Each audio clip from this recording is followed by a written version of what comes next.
Bonjour à toutes et à tous, très heureux de vous retrouver ce matin pour partager la parole de Dieu et de continuer sur le thème que nous avons commencé la semaine dernière à travers Luc chapitre 4 et le verset 16.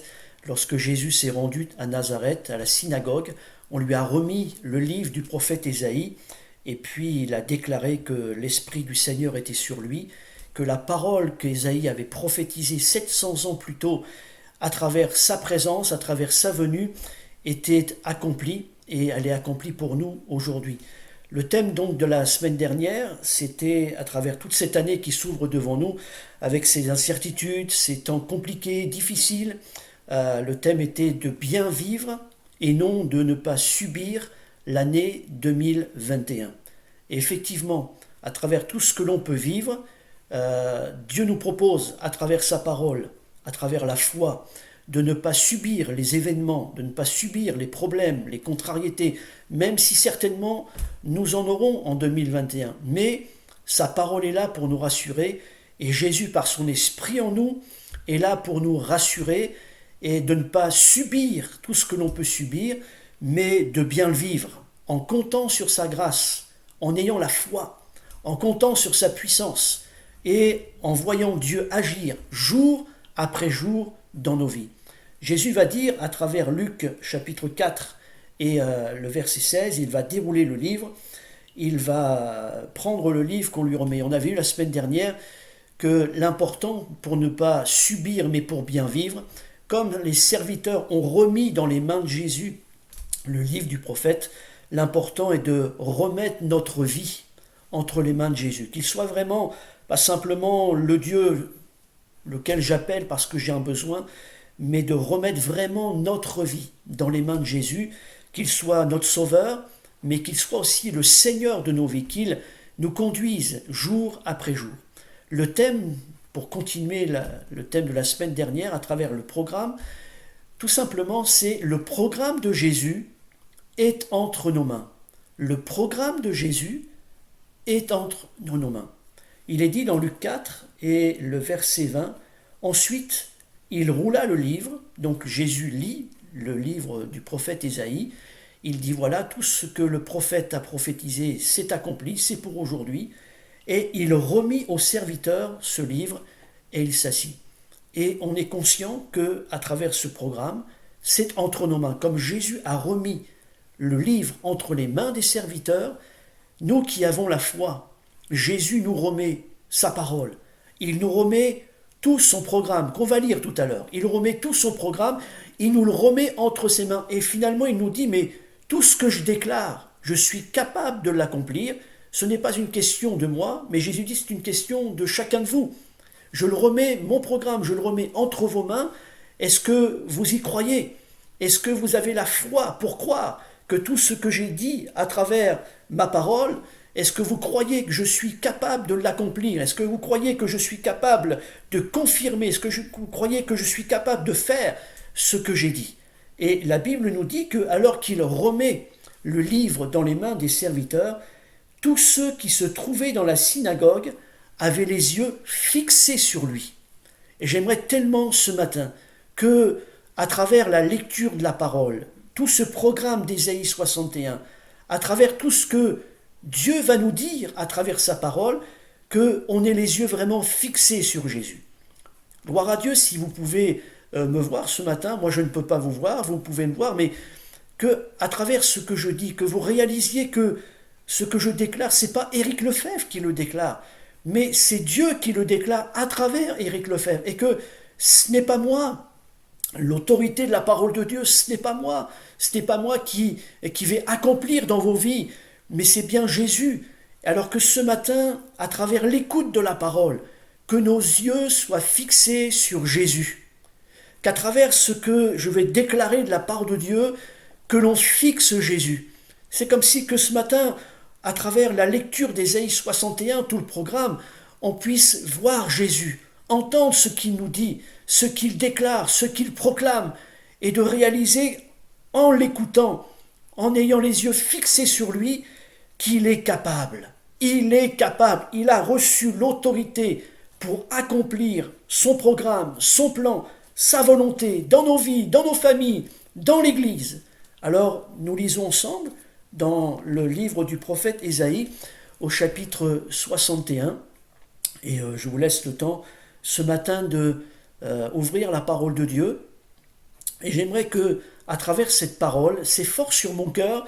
Toute la semaine, je vais passer du temps à étudier, à mettre sur écrit toutes les pensées que Dieu mettait à travers ce texte et que ce soit vraiment comme peut-être une ligne de conduite au-delà de tout ce que Dieu va nous dire au long de cette année, mais sommes que dans le mois de janvier et j'aimerais tellement qu'à travers la lecture de ce chapitre 61 d'Ésaïe, qui a été prophétisé 700 ans avant la venue de Jésus, que Jésus dit voilà c'est fait, c'est pour maintenant, et bien que l'on réalise les uns les autres que tout ce programme, je peux le vivre. Tout au long de l'année, je peux le vivre. Jésus est capable de l'accomplir. Jésus est capable d'accomplir son plan. Il est capable de confirmer sa parole dans ma vie. Et que, à travers toute cette année, quels que soient mes besoins, mes difficultés, quelles que soient les choses qui vont venir en opposition, qui vont venir peut-être parfois semer du doute dans mon cœur, dans ma vie, que je réalise qu'il y a Ésaïe 61. C'est le programme de Dieu, c'est le programme de Jésus. Il veut l'accomplir dans nos vies. Peu importe les oppositions, peu importe la dureté, la profondeur des problèmes, rien ne peut empêcher Jésus d'accomplir sa parole dans ma vie. Rien ne peut empêcher Jésus d'accomplir sa volonté dans ma vie. Il n'en tient qu'à moi ce matin de le croire et de bien le vivre. Il est dit, l'Esprit du Seigneur, l'Éternel est sur moi, car l'Éternel m'a oint pour porter de bonnes nouvelles aux malheureux. Il m'a envoyé pour guérir ceux qui ont le cœur brisé, pour proclamer aux captifs la délivrance, la liberté, et aux prisonniers la délivrance, pour publier une année de grâce du Seigneur. On en est là, c'est l'année de grâce 2021, c'est une année de grâce. Et si une année c'est 365 jours, alors ce matin nous en sommes encore là. Pas un seul jour sans la grâce de Dieu.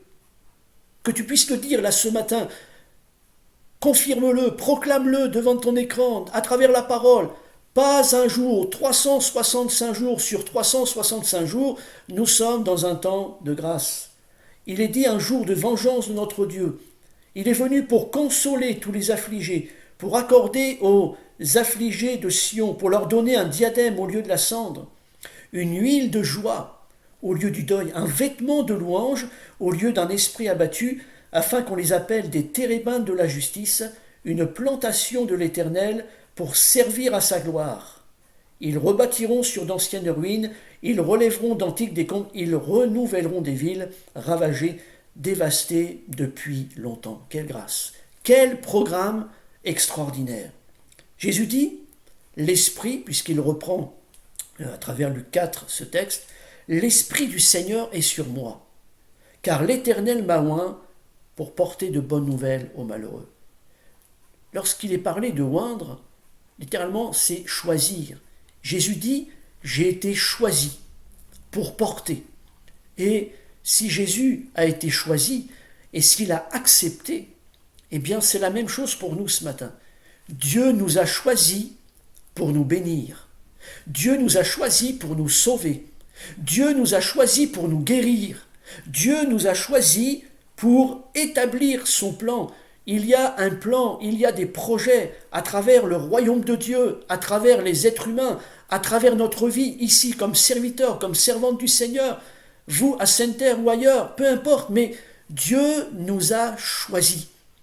Alors est-ce que nous aussi, nous ne devons pas choisir?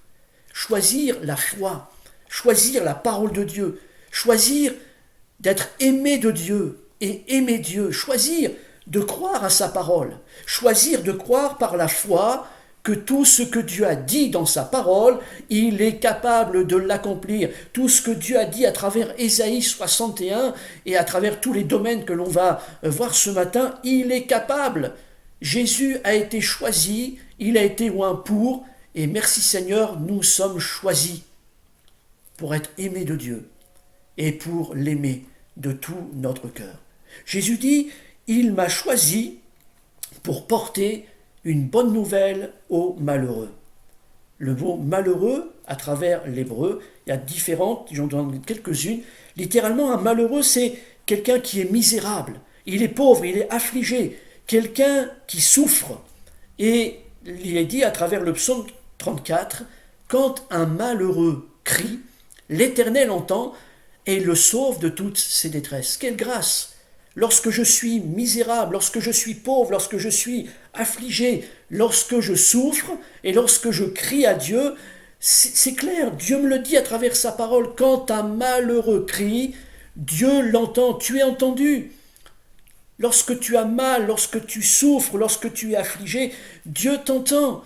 Et il est celui qui est capable d'accomplir sa parole, il est capable de venir te secourir, il est capable de venir te soulager. Lorsque j'ai regardé le mot malheureux, finalement il y a deux mots. Il y a d'un côté le mot mal et être heureux. Et on se rend compte que lorsqu'il y a le mal touche ce qui est à travers le bonheur, eh bien le mal m'empêche d'être heureux. Et lorsque je ne suis pas heureux, je suis mal heureux. Le mal m'empêche d'être heureux. Mais en même temps, à travers le mot malheureux, je réalise que lorsque l'on prend le livre de Matthieu, chapitre 5, il nous est parlé du discours sur la montagne de Jésus qu'on appelle les béatitudes. Pourquoi ? Parce que Jésus parle d'être heureux. Et lorsqu'on regarde le grec, dans nos Bibles, dans nos seconds, Jésus dit heureux. Mais en vérité, Jésus dit bien heureux. Et donc on se rend compte que à travers ce mot heureux, où on est mal heureux, où on est bien heureux. Et à travers cette notion-là, eh bien, je réalise qu'à travers la terre, il y a des gens qui n'ont pas apparemment de problème, et pour eux, être heureux, c'est avoir de l'argent. Être heureux, c'est de réussir dans le business. Être heureux, c'est de vivre toutes sortes d'activités sur la terre. Être heureux, c'est toutes sortes de choses, toutes sortes d'affaires. Mais finalement, ils sont heureux, mais de la mauvaise manière. Et Jésus ne veut pas qu'on soit simplement heureux, il veut que l'on soit bien heureux. Et à travers ce bien heureux, ça veut dire que le bien prend la place du mal. Et c'est exactement la bonne nouvelle. Lorsque Jésus dit « Je suis venu porter une bonne nouvelle ». Et être heureux, ce n'est pas simplement ne pas avoir de problème, ne pas avoir de difficultés. Être heureux, ce n'est pas simplement, et même si ça fait concourir le bonheur d'être en bonne santé, de ne pas avoir de problème d'argent, de ne pas avoir de problème au niveau conjugal, au niveau familial. Mais être heureux, être bien heureux, c'est de voir Jésus comme notre Sauveur, d'avoir Jésus comme notre Seigneur. Et c'est pour ça que lorsque je regarde les béatitudes, lorsque Jésus dit « bien heureux », c'est contradictoire finalement avec tout ce qu'il dit, parce que lorsque on lit Matthieu chapitre 5, il dit « heureux les affligés, heureux ceux qui ont faim et soif, heureux les pauvres ». Alors sur le plan de la terre, mais non, c'est pas possible. On ne peut pas avoir faim et soif et être heureux. On ne peut pas être affligé et être heureux. On ne peut pas être pauvre et être heureux. Eh bien oui, pourquoi ? Parce que Jésus dit à travers cela, mais si, quels que soient vos problèmes, quels que soient vos besoins, quels que soient les événements de votre vie, je suis la réponse. Je suis capable de vous donner ce qu'il vous manque. Quel bonheur ce matin de comprendre à travers la parole de Dieu que Jésus a été choisi. Il est l'envoyé du Père pour répondre chaque jour à mes besoins. Avoir Jésus dans ma vie, ça ne veut pas dire ne pas avoir de soucis, ne pas avoir de contrariétés. Ça ne veut pas dire ne pas avoir, de ne pas subir parfois les événements. Et comme on disait la semaine dernière, non, parce que Jésus vient comme un soutien. Et c'est pour ça que lui-même va nous dire à travers sa parole de venir nous décharger sur lui de tous nos soucis, car lui-même prend soin de nous. Et c'est ça la bonne nouvelle, de savoir qu'à travers la vie, à travers mes contrariétés, mes difficultés, mes problèmes, Jésus vient pour m'aider, il vient pour me fortifier, il vient pour me relever, il vient pour me protéger. Déchargez-vous sur lui de tous vos soucis, car lui-même Pas une religion, on n'est pas dans une religion, c'est la personne de mon Sauveur, la personne de Jésus. Il est dit qu'il vient lui-même, c'est lui-même. Il vient lui-même prendre soin de moi. Il vient lui-même m'aider, il vient lui-même me fortifier. Est-ce que Jésus n'est pas ce berger, Luc 15, qui va laisser les 99 en sécurité pour aller chercher sa brebis égarée? Et la Bible nous dit que lorsqu'il l'a trouvée, Jésus est déterminé. Sachons-le, Jésus est déterminé. Il est déterminé à être derrière nous. Il est déterminé à nous suivre. Il est déterminé pour venir nous relever, nous redresser. Il va trouver la brebis qui est blessée et la Bible nous dit qu'il va la prendre et qu'il va la porter sur ses épaules. Quelle bonne nouvelle, quel programme. Ne l'oublions pas cette année. Il est venu porter, il est venu nous porter, il te porte. Il porte ta famille, il porte ton couple. Pasteur, il porte l'Église, il nous porte. Ésaïe 53, ce sont nos souffrances qu'il a portées, c'est de nos douleurs qu'il s'est chargé. Quelle bonne nouvelle, quel programme, quelles que soient les choses que je subis aujourd'hui, que je vis, quelles que soient les choses qui vont s'établir devant moi cette année, je sais une chose, c'est que mon Jésus ne me laissera pas tomber, c'est que mon Jésus ne m'abandonnera pas. Il est celui qui est déterminé avec sa brebis. Et si ce matin, vous et moi, nous sommes la brebis de Jésus, s'il est notre berger, nous sommes assurés, c'est sa grâce, qu'il va nous porter jusqu'au bout. Il nous prend sur ses épaules, il va nous guérir, il va panser nos plaies, il va guérir nos blessures, il va nous remettre sur pied et il va nous faire avancer. Non seulement il est venu apporter une bonne nouvelle aux malheureux, mais il est venu guérir ceux qui ont le cœur brisé. Littéralement, le mot dit, il est venu réparer ce qui est cassé. Et dans la notion de guérir ceux qui ont le cœur brisé, d'être brisé, littéralement cassé en morceaux. Je ne sais pas comment a été l'année 2020 pour vous, mais peut-être qu'aujourd'hui, à travers cette année 2021, il y a des choses, quant au passé, des choses qui vous ont blessé à travers 2020, peut-être que vous avez été dénigré, peut-être que vous avez vécu l'injustice, peut-être que vous êtes senti dévalorisé, peut-être que vous vous êtes senti rejeté, et vous avez vécu des paroles, vous avez vécu des situations, et à l'intérieur de votre cœur, c'est comme brisé, c'est comme cassé. Mais la bonne nouvelle et le programme, il est venu guérir ceux qui ont le cœur brisé. Alors merci Seigneur, oui, nous sommes venus nous décharger sur lui, nous sommes venus apporter nos blessures, nous sommes venus apporter nos contrariétés. Quelle grâce de savoir qu'à travers cette nouvelle année, quelles que soient les contrariétés, quel que soit ce qui m'a blessé à l'intérieur de moi-même, quels que soient les événements que j'ai vécus et qui ont apporté comme une cassure à l'intérieur de mon âme, à l'intérieur de mon cœur, Jésus ne me laisse pas tout seul. Est-ce que on n'est pas conscient ce matin, à travers son esprit, l'esprit est appelé l'esprit consolateur, il vient pour me consoler à travers la puissance du Saint-Esprit, il vient pour me fortifier. Ne restons pas cassés, ne restons pas brisés. Jésus est venu, et lui, à la croix, il a été percé, il a été brisé, pour que toi et moi, ce matin, nous ne restions pas cassés. Je réalise plus que jamais que Dieu veut que nous soyons les uns les autres cette année comme des vases d'honneur entre ses mains. Et j'aime tellement ce passage dans 2 Corinthiens au chapitre 4 et au verset 7, parce que la Bible nous dit que nous sommes comme des vases de terre. Pourquoi un vase de terre? Parce que un vase de terre, c'est quelque chose de fragile. Et les uns les autres, nous sommes fragiles. On est conscient que nous tenons à travers la vie, notre vie est entre les mains de Dieu. À lui est la vie, à lui est la mort. Et il y a tellement de choses à travers la vie que nous ne prévoyons pas. Mais nous sommes fragiles, nous sommes comme des vases de terre. Et pourtant, la Bible nous dit que nous portons dans des vases de terre à travers notre corps. Il est dit que nous portons dans ce trésor dans des vases de terre. Et qu'est-ce que ce trésor? Eh bien, c'est la puissance du Saint-Esprit.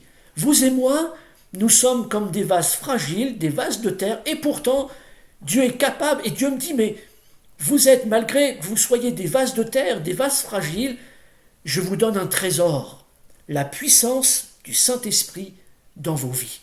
Quelle grâce, quel programme! Jour après jour, je peux vivre à travers la puissance du Saint-Esprit, à travers l'Esprit consolateur qui va être là pour m'aider, qui va être là pour me consoler. Et la Bible nous dit à travers 2 Corinthiens 4 que c'est un trésor. Et je dis merci Seigneur ce matin pour le programme de sa grâce, pour le programme de son Esprit consolateur. Ne restons pas cassés, ne restons pas brisés, ne restons pas en morceaux, mais permettons à Dieu par son Saint-Esprit de venir nous consoler, de venir nous réparer, de venir nous remettre en forme. Oui, sur le plan humain, vous et moi, nous sommes fragiles. Et pourtant, la Bible nous dit que malgré notre fragilité, Dieu nous a choisis pour nous donner un trésor extraordinaire, le trésor de sa présence, de sa personne, à travers le Saint-Esprit dans nos vies. Il est dit qu'il est venu pour proclamer aux captifs la liberté, pour proclamer aux prisonniers la délivrance. Merci Seigneur, parce que son programme, ce n'est pas que nous restions dans la prison du péché, que nous restions dans la prison de la mort, mais il est venu nous libérer de la prison. Lorsque je regarde à travers ce mot-là, pour proclamer aux captifs la liberté, Jésus dit qu'il est venu nous libérer. Il est venu libérer ceux qui sont enchaînés, ceux qui sont liés, ceux qui sont enfermés. Lorsque je regarde le verbe lier, littéralement le verbe lier, c'est empêcher d'agir. Empêcher d'agir. Pourquoi aujourd'hui il y a des prisons sur la terre? Parce qu'il y a des hommes, des femmes qui commettent des méfaits, qui font le mal, et pour les éviter de continuer ou les éviter de continuer à faire le mal, alors on les met dans une prison. Avant, on enchaînait les gens. Et à travers ces chaînes, on les empêchait d'agir pour faire le mal. Mais lorsque je regarde sur le plan spirituel, c'est exactement la même chose. Le but de l'ennemi de notre âme, c'est de nous lier, c'est de nous enchaîner, c'est de nous emprisonner, nous empêcher d'agir pour le royaume de Dieu, nous empêcher d'agir pour Jésus, nous empêcher d'agir et d'entrer pleinement dans la volonté du Père en notre faveur. Et je dis merci Seigneur parce que là encore il y a un programme extraordinaire. Et c'est Jésus qui va le dire à Pierre. Lorsque Jésus va appeler Pierre, il va lui dire mais tu es Pierre et sur ce roc, sur ce fondement, sur cette déclaration. Et qu'est-ce que Pierre va déclarer? Il va lui dire tu es le Christ, le Fils du Dieu vivant. Et Jésus lui dit sur cette déclaration, sur cette profession de foi, il dit je bâtirai mon église. Et il va lui dire cette parole. Il dit je te donnerai les clés du royaume des cieux. Ce que tu lieras sur la terre sera lié dans le ciel. Ce que tu délieras sur la terre sera délié dans le ciel. Est-ce que nous réalisons par la foi ce matin, est-ce que nous réalisons, bien-aimés, par la foi en la parole de Dieu, la puissance du Saint-Esprit, nous avons un impact dans le ciel. Merci Seigneur, il dit ce que tu lieras sur la terre sera délié dans le ciel. Quel bonheur! Nous avons un pouvoir de la part de Dieu, nous avons une puissance de la part de Dieu. Est-ce que vous réalisez, bien-aimés, que le diable ne peut pas faire ce qu'il veut sur la terre? Pourquoi? Parce que l'Église est là sur la terre. Je ne parle pas des bâtiments ce matin, je parle de vous et de moi, je parle du temple du Saint-Esprit que tu es, que je suis. Et à travers l'Église, le temple du Saint-Esprit que nous sommes les uns les autres, à travers la prière, le diable ne peut pas faire ce qu'il veut sur la terre. Il est empêché d'agir. Alors je dis gloire à Dieu ce matin, qu'à travers la prière, qu'à travers la foi dans la parole de Dieu, nous sommes des instruments de puissance dans les mains de Dieu et nous avons un impact. Nous sommes des serviteurs, nous sommes des servantes de la part de Dieu, puissants entre ses mains pour empêcher l'ennemi de faire ce qu'il veut. Mais en même temps, les uns les autres, nous sommes des instruments afin que Dieu accomplisse sa parole, afin que Dieu confirme sa parole. Là où je suis, dans ma famille, là où je suis, dans mon quartier, avec mes voisins, mes amis, là où je suis à travers l'église, ma ville, je suis un instrument pour que la parole de Dieu soit proclamée et qu'elle soit confirmée. Il est venu proclamer aux captifs la liberté. Alors je déclare ce matin que rien ne nous empêche d'agir au nom de Jésus. Je ne sais pas qu'est-ce qui pourrait nous lier, qu'est-ce qui pourrait nous enchaîner, qu'est-ce qui pourrait nous enfermer. Est-ce de la crainte? Est-ce de la timidité? Est-ce ce matin peut-être une passion, quelque chose qui nous lie, qui nous empêche d'entrer pleinement dans notre plan, dans le plan de Dieu pour nos vies? Il est venu proclamer aux captifs la liberté. Lorsque je lis le psaume 18, verset 5, c'est David qui parle. Ce texte est extraordinaire. Il dit, les liens de la mort m'avaient environné. Les torrents de la destruction m'avaient épouvanté. Les liens du sépulcre, les liens enchaînés, ils m'avaient entouré. Les filets de la mort m'avaient surpris. Mais il dit, dans ma détresse, j'ai invoqué l'Éternel. J'ai crié à mon Dieu. Il m'a entendu de son palais, il a entendu ma voix, mon cri est parvenu devant lui à ses oreilles. La terre fut ébranlée, trembla les fondements des montagnes. C'est comme si ce matin nous déclarons que rien au nom de Jésus, il n'y a aucune chaîne qui résiste à Jésus. Aucune prison qui peut nous lier, nous enfermer. Il n'y a aucun lien qui peut nous empêcher d'agir au nom de Jésus de Nazareth. Quel que soit ce matin, les choses qui peut-être nous lient, nous empêchent d'entrer plus loin dans le plan de Dieu, qui nous empêchent d'entrer pleinement dans le ministère dans lequel Dieu veut nous mettre, d'entrer pleinement dans tout ce que Dieu veut que nous vivions cette année. Réalisons-le, il est venu pour nous libérer, il est venu pour nous affranchir. Et David le dit, les fondements des montagnes frémirent, ils furent ébranlés. Et un peu plus loin, il va le dire, à travers le verset 17, il étendit sa main d'en haut, il me saisit, il me délivra de mon adversaire puissant. Je ne sais pas quel est votre adversaire puissant ce matin. Qu'est-ce qui vous empêche d'agir? Qu'est-ce qui vous empêche d'entrer pleinement dans votre potentiel? Mais une chose est sûre, c'est que Jésus va dire, l'Éternel fut mon appui, il m'a libéré, mais il m'a mis au large. L'Éternel m'a traité selon ma droiture. Littéralement, il m'a traité à travers la foi que je mettais en lui. Je continue, il dit, l'Éternel, ça c'est important, parce qu'on n'aime pas ces choses-là, mais il n'empêche que ça fait partie du programme et de Ésaïe 61. Il dit, il m'a déclaré, il m'a proclamé, pour que je proclame un jour de vengeance de notre Dieu.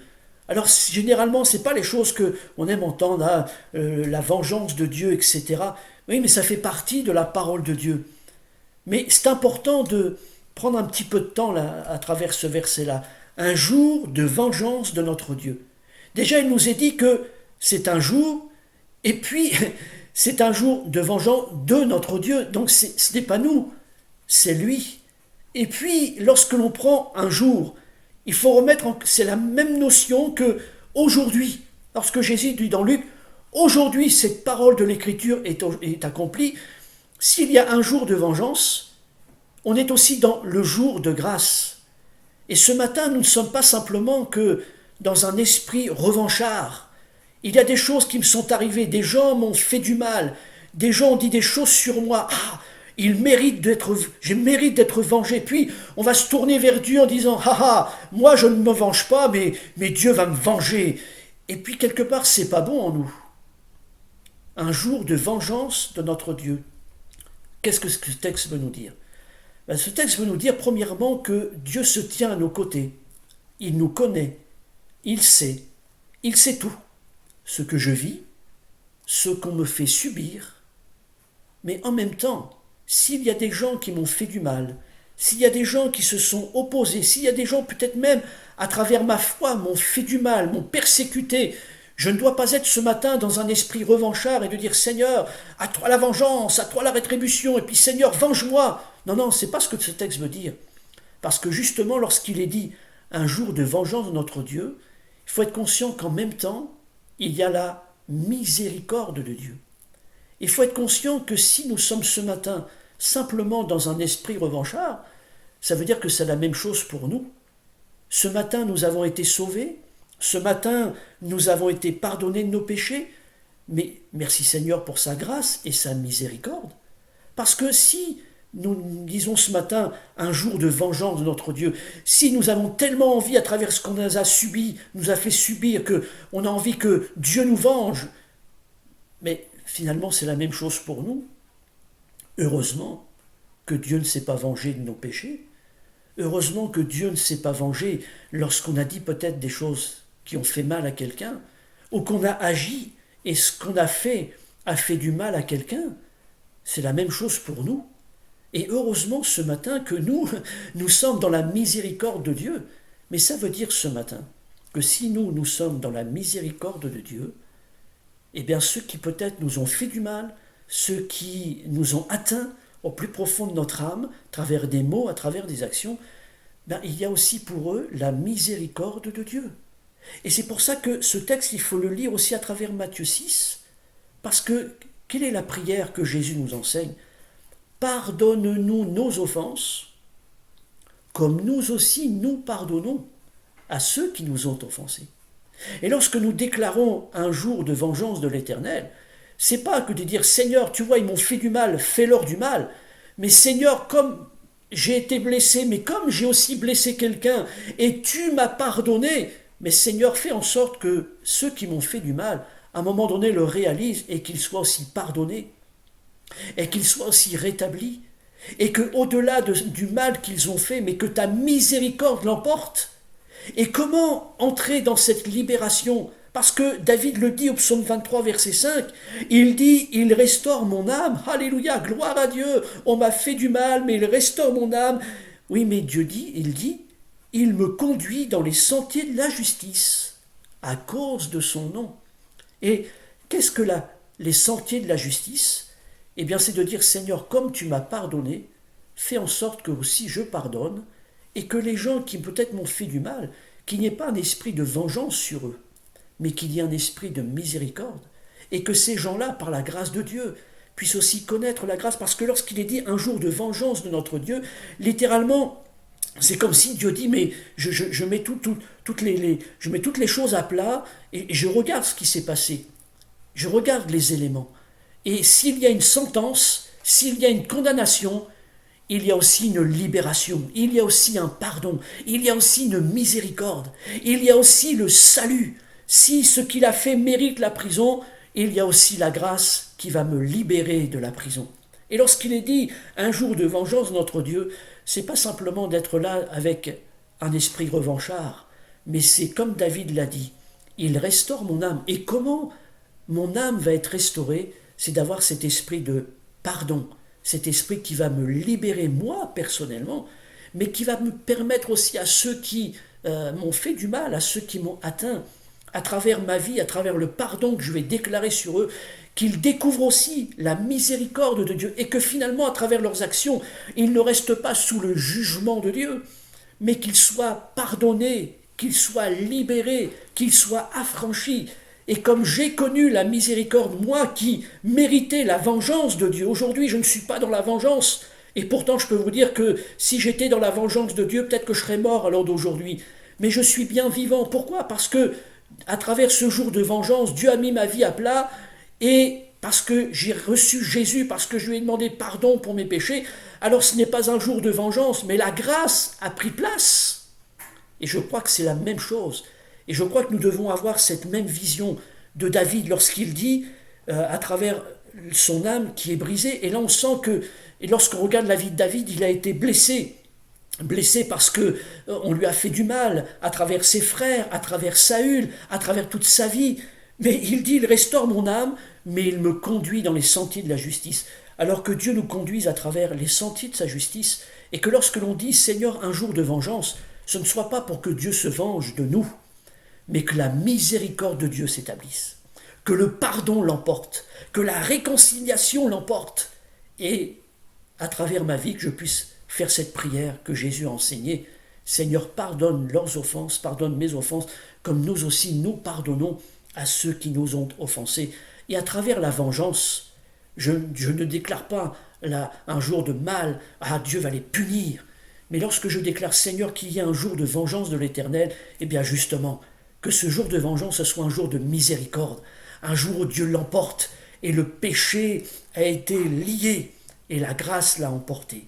Il dit encore, je suis venu pour consoler les affligés. Littéralement, je suis venu pour consoler ceux qui pleurent, ceux qui vivent des temps compliqués, des temps difficiles, ceux qui vivent des deuils, ceux qui ont des problèmes dans leur vie. Il vient pour consoler à travers son esprit consolateur. Je voudrais vous dire ce matin, c'est un programme. et il faut le vivre. Il est dit dans le psaume 56, verset 9, il dit « Tu comptes les pas de ma vie ». Quelle grâce! Je ne sais pas quel âge vous avez, mais à travers toutes nos vies, il est dit « Tu comptes les pas de ma vie ». Et à travers chaque pas de ma vie, Dieu les connaît, il les sait. Il sait lorsqu'un pas est un pas de rire ou un pas de pleurs, un pas de joie ou un pas de deuil, un pas de bonheur ou un pas de souffrance. Tous les pas que j'ai pu faire, il dit, tu les connais. Et il dit, tu recueilles mes larmes dans ton outre. Quelle grâce ce matin de savoir que quelles que soient les larmes qui ont coulé de mes yeux, quels que soient les chagrins que j'ai vécus, elles ne sont pas tombées à terre. Dieu a recueilli tes larmes, c'est un programme. Ne pense pas ce matin en 2021 que tu as pleuré même en 2020, 2019 et dans les années que finalement ces larmes-là se sont évanouies. Non, non, chaque pas de ta vie, Dieu les connaît dans les moindres détails. Il sait pourquoi tu as pleuré. Il sait pourquoi ta larme a coulé sur ta joue. Et il dit dans ton livre, tout est inscrit. Chaque larme qui a coulé sur tes joues sont inscrites dans le livre de vie, dans le livre de Dieu. Ne laisse pas le diable te mentir ce matin en pensant que tu as pleuré de ton côté, que Dieu t'a abandonné, qu'il t'a oublié, qu'il n'a pas vu pourquoi tu pleurais. Dieu sait pourquoi tu as pleuré. Et Dieu sait pourquoi peut-être tu pleures encore ce matin. Il le sait. Il a recueilli tes larmes dans son outre. Quel bonheur ce matin de lire le psaume 84, verset 16. Lorsqu'il traverse la vallée des pleurs, il la transforme en un lieu plein de sources. Et si tu le crois ce matin par la foi, tes larmes sont dans l'outre de Dieu. Pas une est tombée à terre, pas une a été oubliée, pas une s'est évanouie aux yeux de Dieu. Il sait pourquoi tu as pleuré, il sait la cause de tes larmes. Et lorsque par la foi, tu le comprends et tu dis, Seigneur, tu vois ces larmes-là, elles sont dans ton outre. Seigneur, permets que finalement le mal soit changé en bien, alors tu peux vivre, et c'est un programme, et je souhaite que nous le vivions cette année à travers le psaume 84, lorsqu'il traverse la vallée des pleurs, à travers les pleurs que tu as traversés, déclare ce matin que Dieu est capable de les changer en lieu de source. Quelle vision, mes amis, quelle vision! Je ne sais pas si tu as beaucoup pleuré en 2020, mais si tu prends la parole de Dieu ce matin, et ce que Jésus te dit à travers son programme, mais ce matin, ne prends pas simplement tes larmes et dis « Ah, voilà, j'ai pleuré à cause de ça. » Non, ces larmes-là, Seigneur, elles sont dans ton outre, transforme-les. Alors, c'est une bonne nouvelle, parce que si ce matin, nous pouvons dire « Mais waouh, l'outre, elle est pleine. » Alors, réalise-le spirituellement, réalise-le en Jésus. Si l'outre de Dieu est pleine de tes larmes, ça veut dire que l'outre de Dieu est pleine de bénédictions. L'outre de Dieu est pleine de sa consolation. L'outre de Dieu est pleine de son action, de sa bénédiction. Quelle grâce ce matin! Il est venu pour consoler les affligés. Il est venu pour donner un diadème à la place de la cendre. Et j'ai remarqué que le mot cendre, littéralement, en hébreu, c'est le mot indigne. Mais pourquoi? Parce que le mot diadème est traduit par le mot couronne. Il est venu m'apporter une couronne, une parure. Il est venu me revêtir.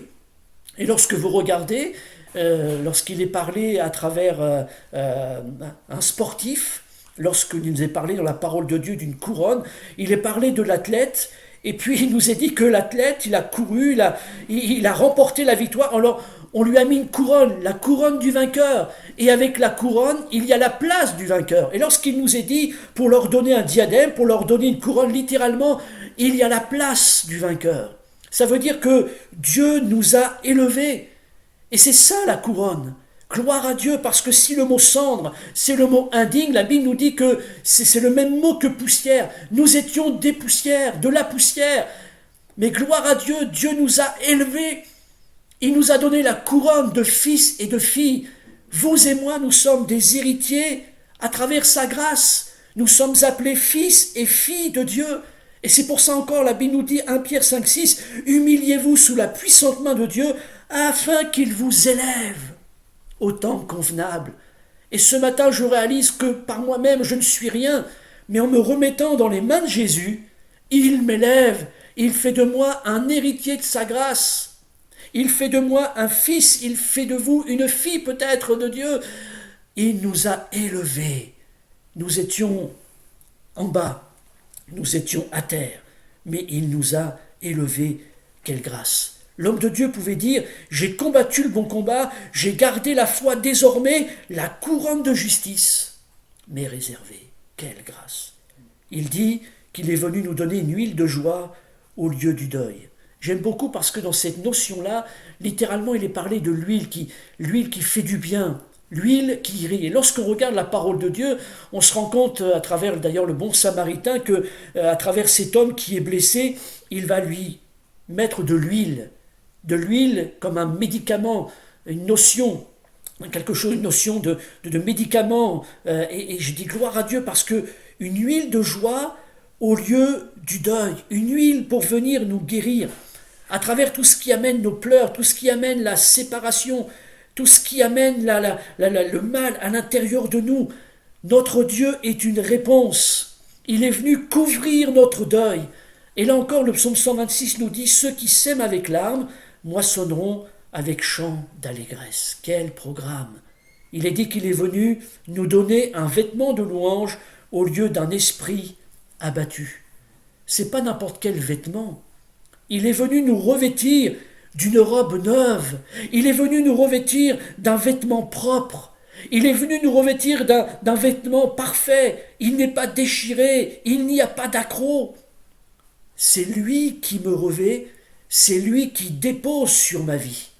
Il vient me couvrir d'un manteau, d'un vêtement de louange. Littéralement, il vient me vêtir d'un vêtement de reconnaissance, d'un vêtement de remerciement. Et lorsque vous regardez rien que les psaumes, que ce soit David ou que ce soit de Moïse par rapport à Israël, mais qu'est-ce qu'était la louange? La louange, c'était des chants de reconnaissance, c'était des chants de remerciement. Et on voit qu'à travers ces chants de remerciement, ces chants de louange, eh bien, il déclarait la puissance de Dieu, que ce soit David dans sa vie, que ce soit Israël à travers le désert, mais les chants qui montaient vers Dieu, la louange, c'était des chants de reconnaissance, de remerciement, parce qu'il y avait eu un problème, il y avait eu une difficulté, il y avait un malheur, et Dieu était intervenu dans sa puissance, dans sa grâce, dans sa gloire, dans sa magnificence. Et les chants de louange témoignaient de l'action de Dieu miraculeuse, de l'action puissante de Dieu. J'aimerais vous dire, bien-aimés, cette année, Dieu veut nous revêtir d'un vêtement de louange au lieu d'un esprit abattu. Dieu veut nous revêtir de chants de témoignage. Dieu veut agir dans nos vies. Dieu veut accomplir des miracles, des signes et des prodiges dans nos vies, à travers nos familles. Dieu veut que nous soyons les uns les autres des instruments de sa puissance. Et je déclare ce matin sur ta vie des vêtements de louange, c'est-à-dire des témoignages puissants de sa grâce, de sa gloire. David disait encore, je m'écrie, loué soit l'Éternel. Et je suis délivré de tous mes ennemis. Que cette année soit une année où on va déclarer des chants de louange. Qu'est-ce que ça veut dire? Ça veut dire que on va déclarer le témoignage de Dieu, de ce que l'on va vivre. On va proclamer à travers la louange, le remerciement, la reconnaissance, que Dieu est bon, que Dieu est le Dieu des miracles encore, des prodiges, de la guérison. Il est celui qui veut me revêtir. Il veut revêtir ta vie de sa puissance pour que tu l'honores, pour que tu le glorifies, pour que tu lui dises merci, pour que tu sois dans l'action de grâce. Déclare cette année que ce soit encore une année d'action de grâce. Il dit encore, je suis venu pour déclarer, vous et moi, que nous soyons comme des térébinthes de la justice. Qu'est-ce que ça veut dire à travers le mot térébinthe? Littéralement, le térébinthe, il y a la notion de quelque chose de solide, quelque chose de fort, quelque chose de vaillant.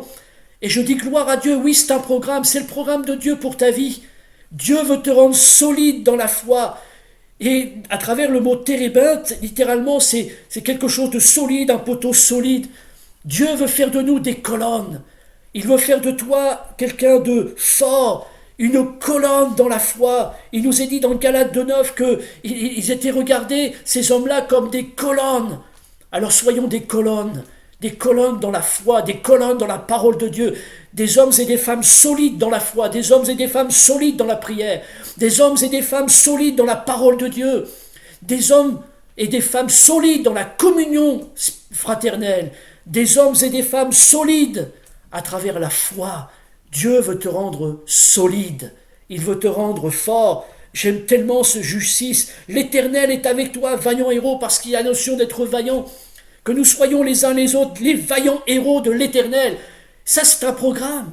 Dieu veut que nous soyons pas simplement des soldats, mais il veut faire de nous des vaillants. J'aime aussi parce que, à travers cette notion de térébinthe, littéralement, il nous est parlé d'être fort.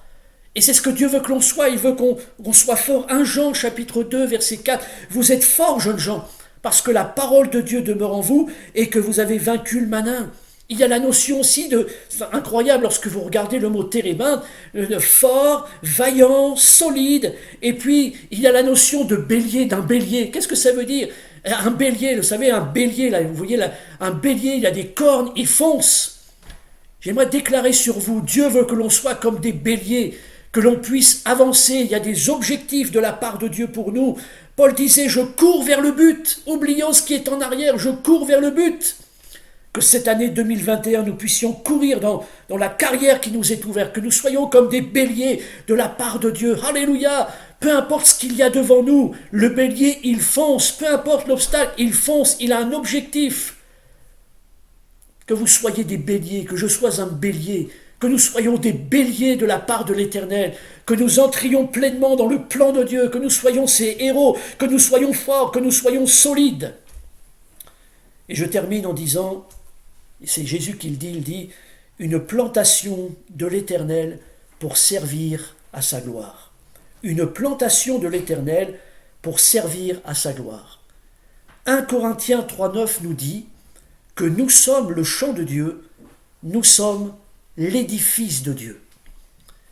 Dieu engage son nom. Il dit, vous êtes une plantation de l'Éternel pour servir à sa gloire. J'ai beaucoup aimé le jardin communautaire que vous avez fait à Sainte-Terre. Est-ce que nous réalisons ce matin que, au-delà d'une vica, au-delà de tous ceux qui ont donné la main pour ce jardin, mais le nom de l'Église était invoqué finalement. Et nous sommes le jardin de Dieu. Nous sommes le champ de Dieu. Ça veut dire que Dieu s'occupe de nous dans les moindres détails. Si nous voulons qu'il y ait un beau jardin, ça veut dire qu'il a fallu préparer le jardin. Il a fallu retourner le jardin, préparer la terre, il a fallu planter. Et puis pour qu'il y ait tous ces beaux légumes, pas simplement que le jardin soit agréable à regarder, mais que l'on puisse manger les fruits, manger les légumes, il a fallu s'occuper du jardin. Et là, il nous est dit que nous sommes comme un champ de Dieu, nous sommes une plantation de Dieu, nous sommes le champ de Dieu. Dieu engage son nom. Et lorsque nous regardons un jardin qui est beau, il y a des beaux légumes, il y a pas de mauvaises herbes, ça veut dire quoi? Que, waouh, c'est pas simplement le jardin, mais les gens qui se sont occupés du jardin. Est-ce que vous réalisez ce matin que nous sommes un témoignage, nous sommes le champ de Dieu, nous sommes comme un jardin de Dieu. Le nom de Dieu est sur son jardin. Et Dieu veut qu'il y ait une bonne renommée de lui. Et à travers notre foi, notre vie avec lui, tout ce que Dieu fait dans nos vies, nous sommes le témoignage de ce que Dieu plante dans nos vies. Comment Dieu s'occupe de nous. Et pas simplement Dieu est capable de planter, Dieu veut planter dans ta vie, dans ton jardin, dans ta famille, il veut planter dans l'église ses dons les plus extraordinaires. Nous sommes les uns les autres des hommes et des femmes qui devons être marchés par l'Esprit et nous devons porter le fruit de l'Esprit. Mais en même temps, Dieu veille à son jardin. Il plante, il s'occupe du jardin, et puis en même temps, par son esprit, il désherbe. Et puis ça revient à Jean chapitre 15 où Jésus dit « Je suis le vrai cep et vous, mon Père est le vigneron et vous êtes les sarments. » Et il dit « Mon Père, il vient et il vient tailler le sarment. Il vient s'occuper de la vigne. » Bien-aimés, ce matin, nous le réalisons. Nous sommes une plantation de l'Éternel. Nous sommes le champ de Dieu. Jour après jour, Dieu s'occupe de nous. Il plante, à travers son esprit, il vient enlever les mauvaises herbes. Vous savez, autant nous avons besoin d'être plantés, que Dieu plante sa grâce, que Dieu plante ses fruits extraordinaires, sa semence en nous, autant on le voit à travers un jardin, il n'y a pas besoin de semer les mauvaises herbes, ça vient tout seul. C'est notre nature. Mais quelle grâce, par son esprit et la foi dans la parole de Dieu, Dieu vient enlever les mauvaises herbes pour que le fruit pousse. et que son jardin soit un jardin extraordinaire. Jour après jour, 365 jours sur 365 jours, Dieu s'occupe de son jardin. Alors je termine avec Luc 4. Jésus dit, il donne son programme, Ésaïe 61, et il dit maintenant, aujourd'hui, cette parole de l'Écriture que vous venez d'entendre est accomplie, il remet le livre. Ce programme d'Ésaïe 61, il est entre nos mains.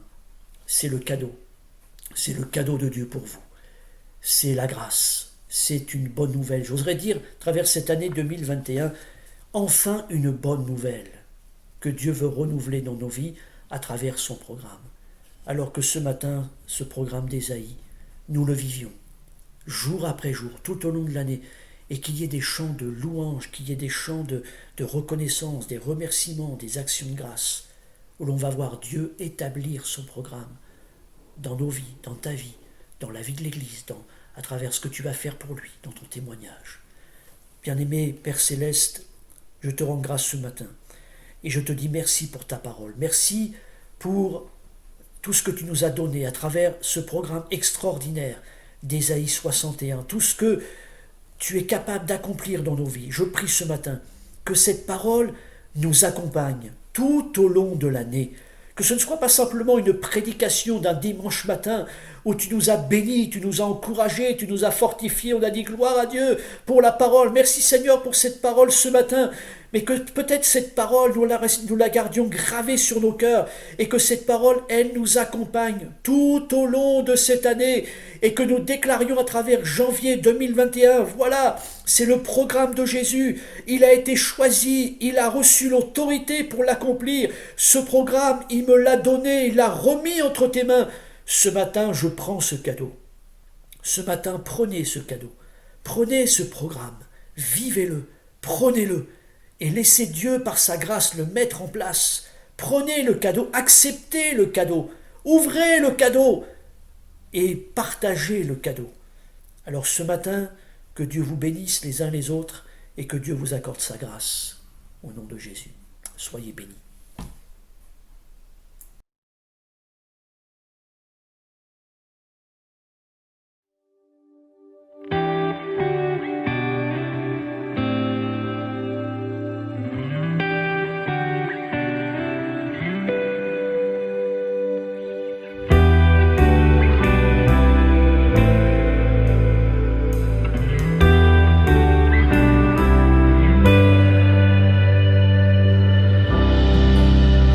Consacrer ma vie pour que ton royaume vienne, revêtu de ton esprit, que les nations se prosternent.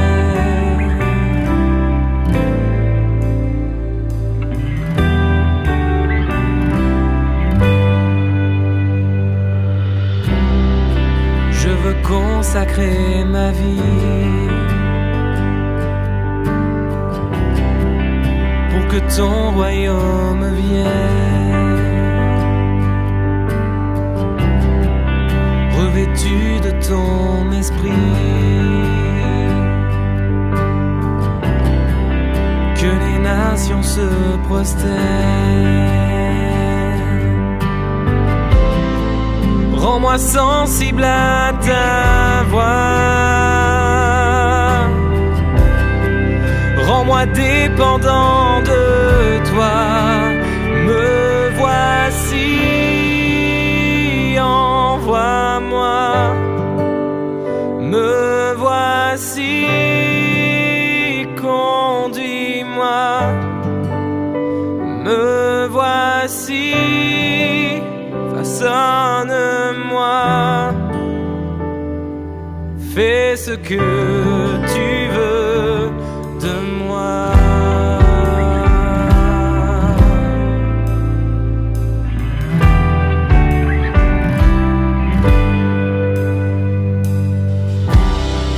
Je veux consacrer ma vie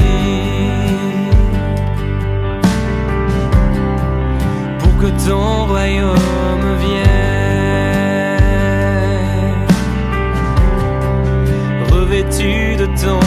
Saint-Esprit,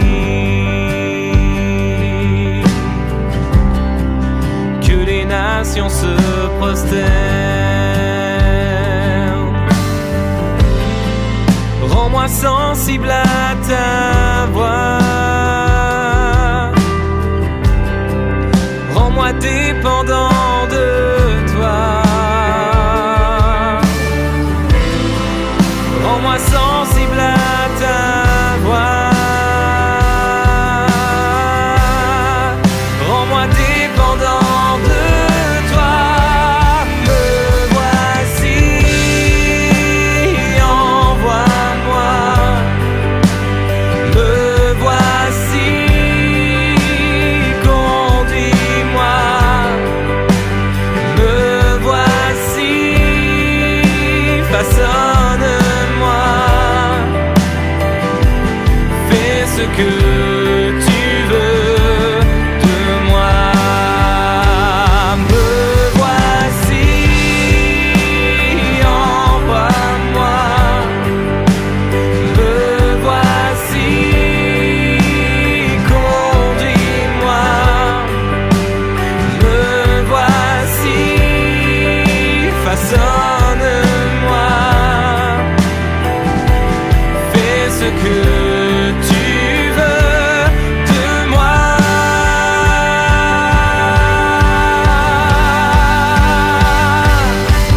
Je veux déclarer au monde qu'il existe une bonne nouvelle.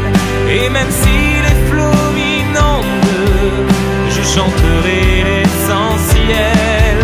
Chaque jour, chaque seconde, je veux dépendre du ciel. Et même si le tonnerre gronde, je répondrai à l'appel. Je veux déclarer au monde qu'il existe une bonne nouvelle. Et même si les flots m'inondent, je chanterai l'essentiel. Chaque jour, chaque seconde, je veux dépendre du ciel. Et même si le tonnerre gronde, je répondrai à l'appel.